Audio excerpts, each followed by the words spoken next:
Hmm. Ito dito ang lugar nila. Oh. Napunta namin dito. Daming saging. Tsaka ano.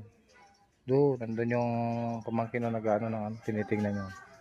Dito pala maraming saging. Ano, pa dito. Oh. Ito yung ano namin, ano. Kaso, ang problema, baka hindi kumakain ng talbos na kamote. Dito sa, ano, siyempre malapit sa bayan.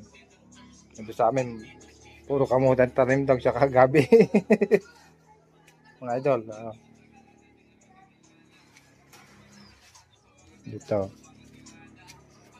dito ang lugar nila ate, oh. Dami nilang alaga, oh. Ayun, oh. Daming alaga ni ate. O daming ano. Ano. Dito, oh. Yung may ano ba yan? Nyog, oh. Sayang, oh. Yan na ano ng manok. Vitamins lang po yan. Ano po to? Ano yung dwarf na nyog? Ay, pag dwarf kasi maganda. Oh, laki ng mga ano. Saba to, saba.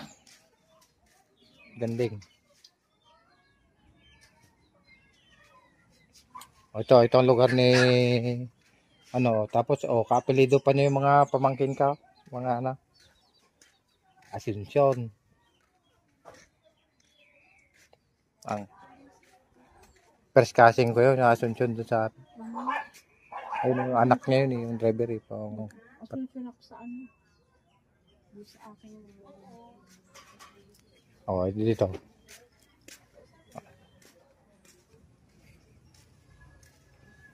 Ito. Dito, ito yung lugar nila, oh. Ayan, oh. Ito pala lugar nila, ate, oh. Meron. Hello po, good morning. Ayan yung pamangkin na yung service namin.